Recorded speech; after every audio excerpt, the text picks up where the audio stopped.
Welcome, Andrew. Thank you. Your book is absolutely riveting. It turns every belief and prejudice one has upside down. It must have been quite a journey. You had 400,000 pages of interviews, over 300 families that you interviewed. It's quite a labor-intensive job, but very emotional. Your editing is superb because there's no extraneous stuff. Thank you. You wrote that you wrote this book in order to forgive your parents. Can you tell us what you needed to forgive? Don't we all need to forgive our parents? Don't we just? I am gay, and when I came out of the closet, my parents struggled with it. And for a long time, I was very angry at them about that. And I felt as though their lack of acceptance of who I was really was a lack of love. And part of the process of writing this book, which looks at how all kinds of parents respond to all kinds of children who are different in some way, was to see that almost everyone has to struggle with acceptance, and that a deficit in acceptance is not a deficit in love. So as I worked on the book, I began to think that the way my parents had handled things wasn't so strange and it wasn't so terrible. It made more sense to me than it had. Yeah, and I presume they came from a conservative background, and for them it was a shock. You don't expect your son to be gay, and Yes. then blame, like, what did we do wrong?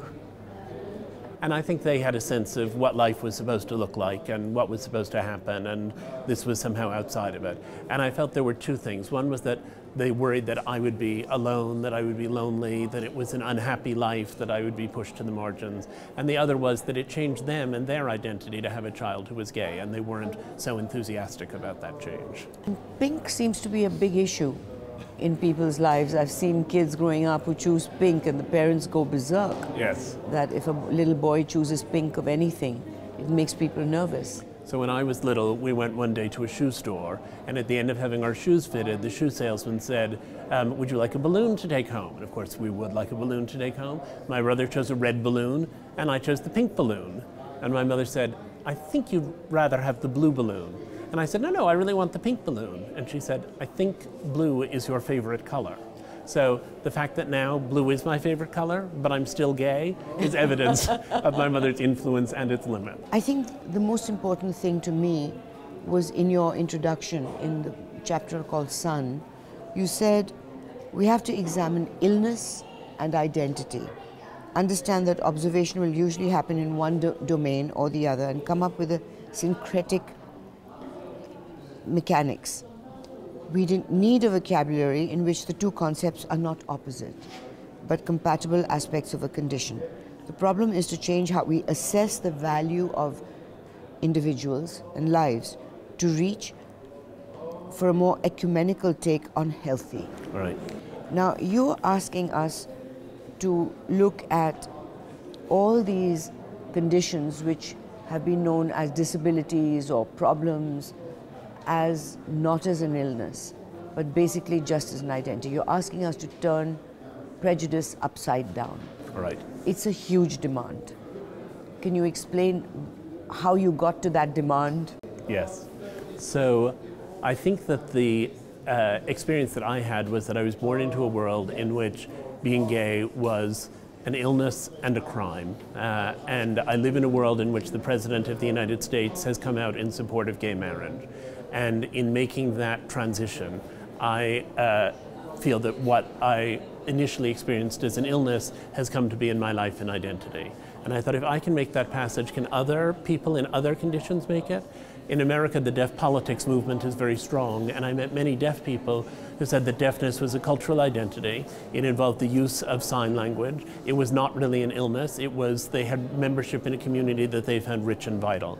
And when I spent time in that community, I thought it was rich and vital. It wasn't my community, and I didn't want to go deaf in order to be part of it, but I did think that it was valid and that it was vital. And so I ended up thinking also that you look at the things we accept as identities, and many of them at some point were treated almost as illnesses. I mean, in the dark days of the American South, being black was treated as almost an illness, and now clearly it's an identity. We have an African-American president. So I thought there's this shift that goes back and forth, and it goes back and forth over time, and we'll really understand life better if we accept that our own nationality or religion or any other thing about us has an illness component, a disadvantageous component, that also the things that we see as illnesses can, for the people who are in them, become their identity. It's who they are, and if they're content in who they are, then that identity supersedes in many ways the illness model that the larger society places on them.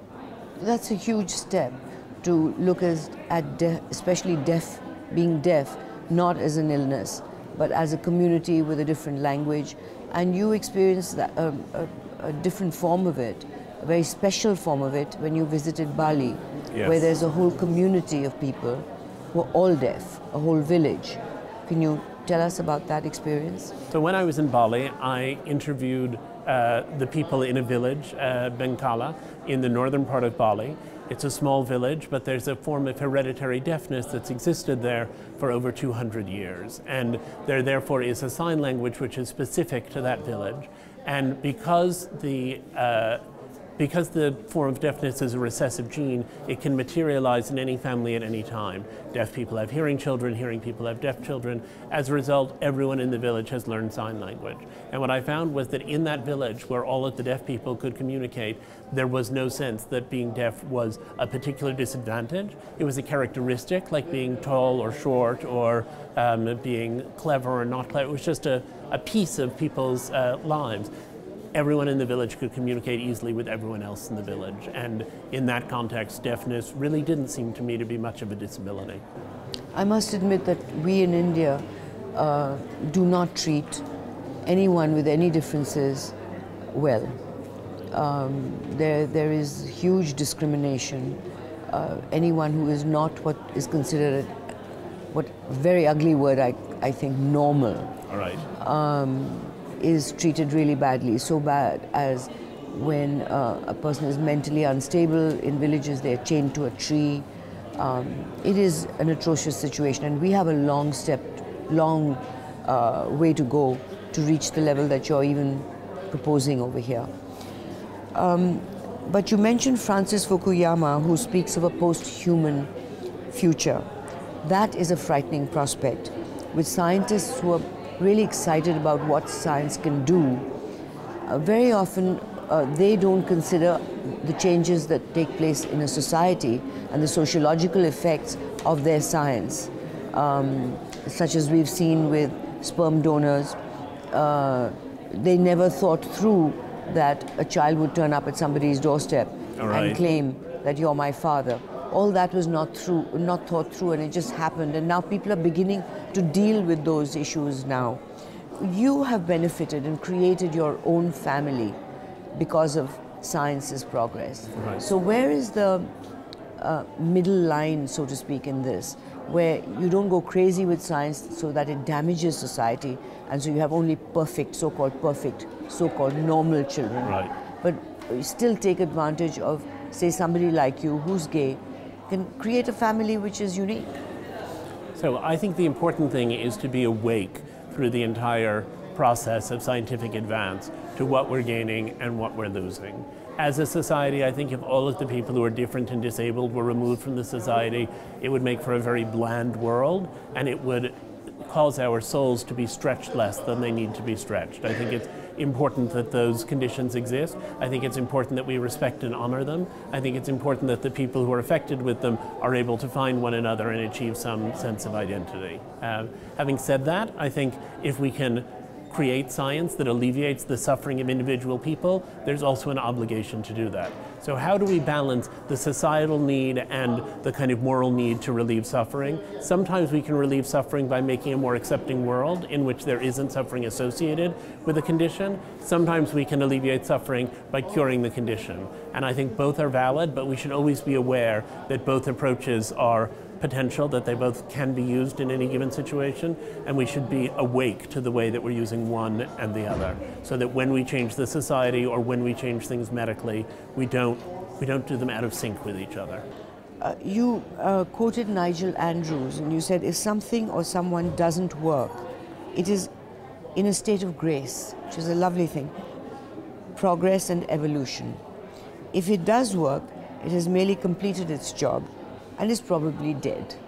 So this is a case against perfection. Yes. That anything that is not absolutely the way it should be according to norm, it gives you the freedom of accepting anything. Right.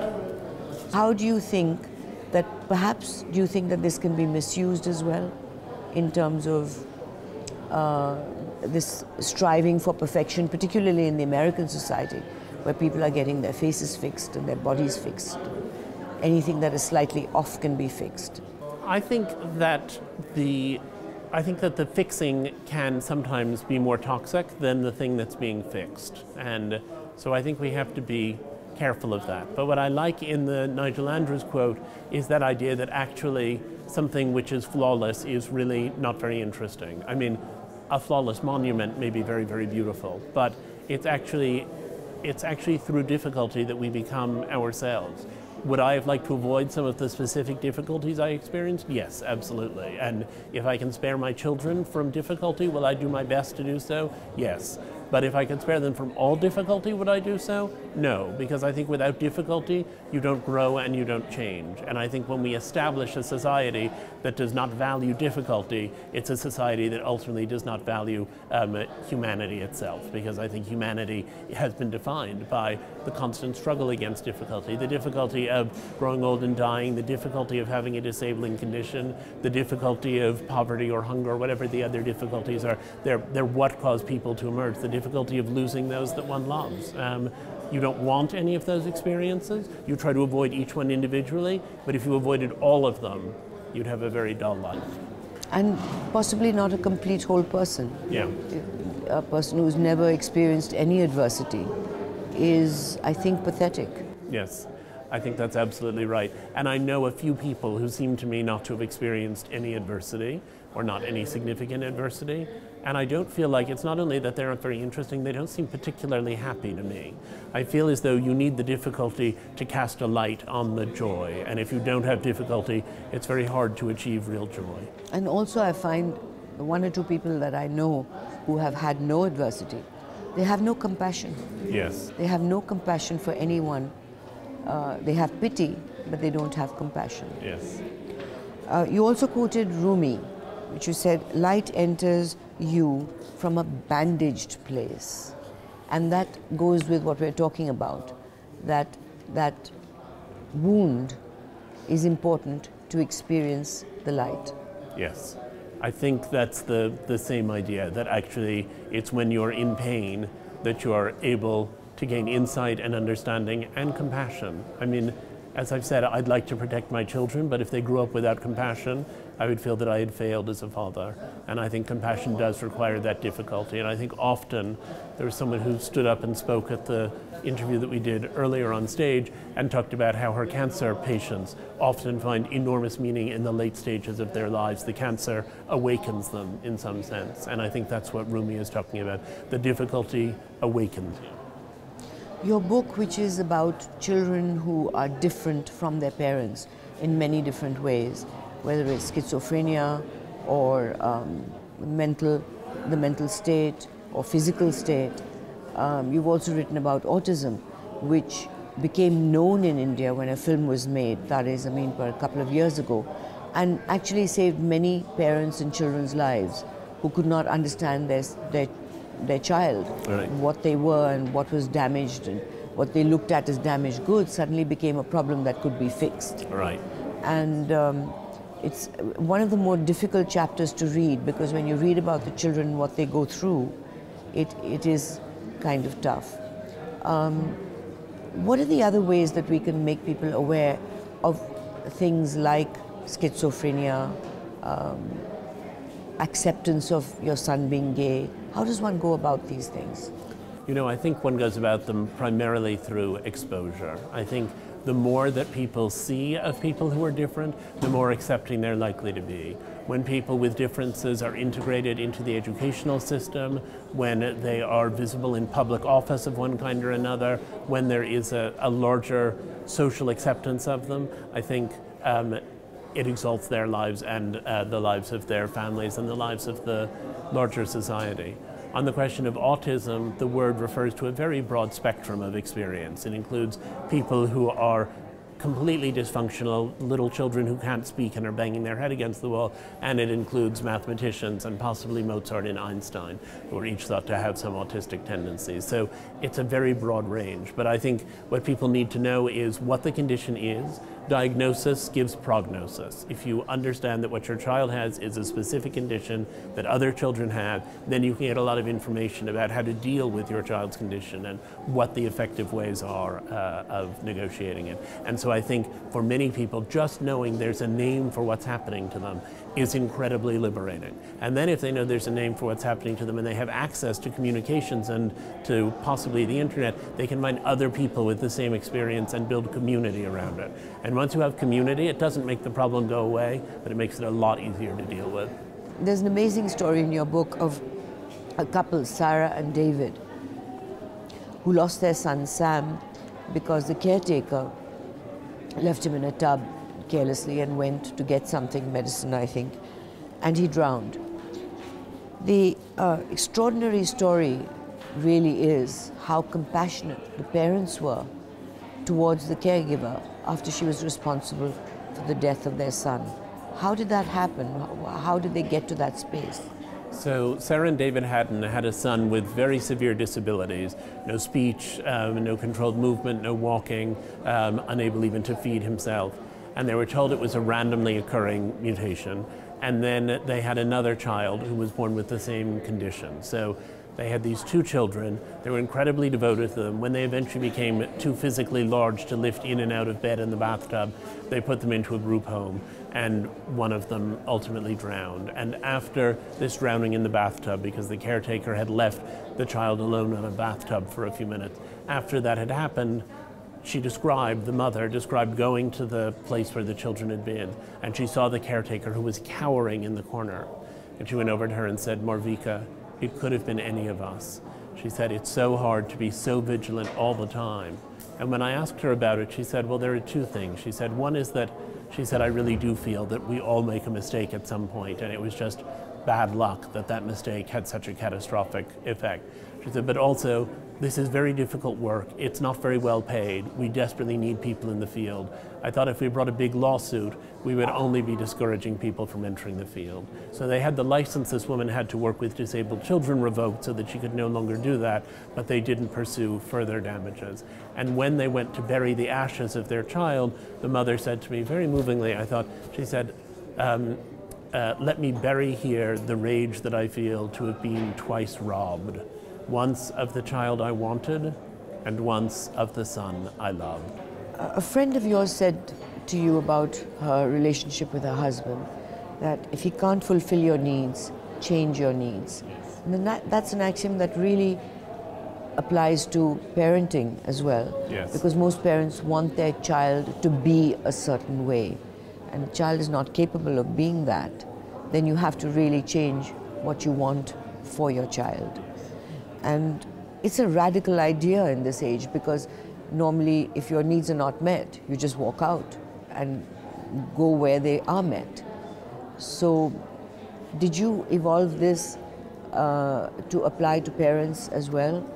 I did. I think everyone starts off in parenting with an idea that their child is going to be like them, but even more glorious. There's this vision of the child going forward and accomplishing things and marrying well and succeeding in every way and being beloved. And then you have children who are different in some way, and those dreams get shattered. And I feel as though the process of parenting has to be one of recognizing who your child is, in addition to one in some ways of creating your child in your own image. And when I think back to that family friend who said to me, if your husband can't fulfill your needs, change your needs. I think as a parent, you have an idea of what you want out of parenthood, and then you're given a child who doesn't fit with that model. You can either spend the whole time tearing your hair out and being miserable, or you can say, I will not get out of parenting this child the things I would have gotten out of parenting the child I had imagined, but I will get other things, and those other things also have value. If you can open yourself up to that way of thinking, it's easier to love the child will do better, you will do better, the family thrives in that belief. In your chapter on disability, you tell the story of Julia, who gives away her daughter because she's had to face her own selfishness. And and find that she cannot take care of a child with special needs. And her husband also has to face his selfishness, that he doesn't want to be involved in taking care of a child that requires so much, almost 24 hours of attention. Did you feel sort of disappointed or angry with parents like that? I actually rather admired those parents for being honest about who they were and what they were capable of doing. The book deals primarily with parents who have found significant meaning and fulfillment in caring for children with disabilities or differences. It deals a little bit with parents who decided to give their children away. But when I was working on it, I also encountered many, many families in which the children were difficult or different. The family really wasn't equipped to deal with it, but they felt so anxious and guilty that they held on to the child and dealt badly with that child over a stretch of time. So I most admire the people who are able to be wonderful parents and caretakers to such children. And I do believe that if you set out to be a parent, you need to accept the child you have. But in that particular instant, I think if you have a child who you really can't deal with, it takes a certain amount of courage to let go of that child. And I think it can, for some families, be the right decision. Julia and Jay's daughter was adopted by somebody else who's taken very good care of her and finds a great deal of meaning and pleasure in doing so. It's a healthier situation. Would you like to tell the story of this little Indian girl in North India, Lalji, Right. Singh, who was born with two faces? And it's a story which is very unusual in India, that the family accepted her in seeing her a form of some Devi. But then there was the disadvantage that no doctors saw her and she died early. That kind of acceptance is rare in India. So she was born with two faces on one head, which is, it's a very unusual craniofacial duplication. It happens very, very seldom. It's often associated with various other problems, with a cleft palate, with various difficulties in the larynx and so on. She was born this way, and she was taken to be a kind of holy symbol, and she was eventually being worshipped as a reincarnation of a goddess. The problem in that case was not a family being unaccepting, it was a family being too accepting. They accepted the child, and in doing so, they didn't seek the medical help that she might well have needed and that could have saved her life, and she died a relatively early death. So I feel like there's a problem with being unaccepting, and there's a problem also with being over-accepting. If you have a child who's different, you have to acknowledge that child is different, and you have to treat the child as someone who's different and has different needs from the ones you're accustomed to. Would you like to end with reading the last chapter? I would be delighted. Given how unimaginable my family would have been 50 years ago, I have no choice but to champion progress. Change has been good to me, and I am indebted to it.